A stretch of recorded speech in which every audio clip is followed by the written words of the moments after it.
Bonjour Mathieu. Bonjour Mathieu. C'est quoi le sujet du jour? Les principaux sujets de la rentrée. On commence par l'annonce gouvernementale. Allez, c'est parti.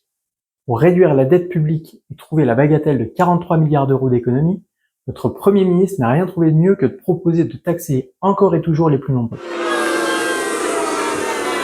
C'est-à-dire la classe moyenne, travailleuses et travailleurs, les retraités et les plus précaires d'entre nous.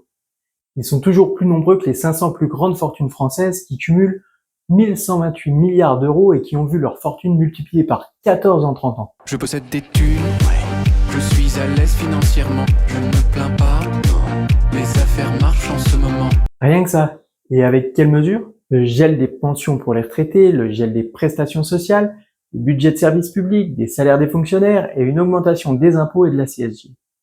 Mais aussi le retrait de 2 jours fériés, la fin du remboursement de certains médicaments, notamment ceux prescrits aux personnes en maladie, la suppression de 3000 postes de fonctionnaires et une probable remise en cause de certains droits des salariés par ordonnance dès la rentrée.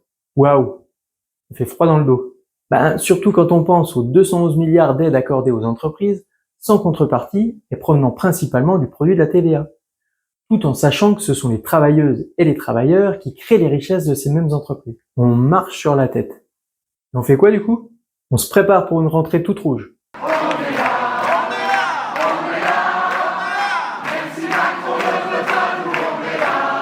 Et ça devrait commencer dès le 2 septembre. Les appels à la mobilisation devraient voir le jour dans les prochaines semaines.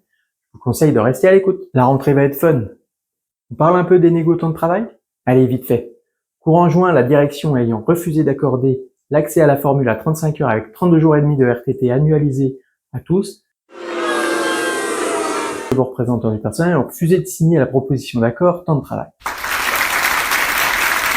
Pour rappel, il est prévu que ce nouvel accord soit mis en place au 1er janvier 2026. Ok, il se passe quoi du coup? La direction nous propose de nouvelles rencontres en bilatéral et en plénière à la rentrée.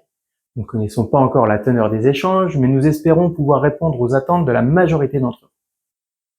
Si vous avez des questions, des remarques ou tout autre commentaire, n'hésitez pas à prendre contact avec vos représentants CGT. Moi, je vous dis à la prochaine.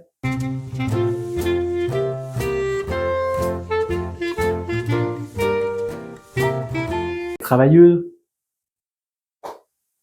aux 211 milliards d'aides accordées aux entreprises et une augmentation des impôts et de la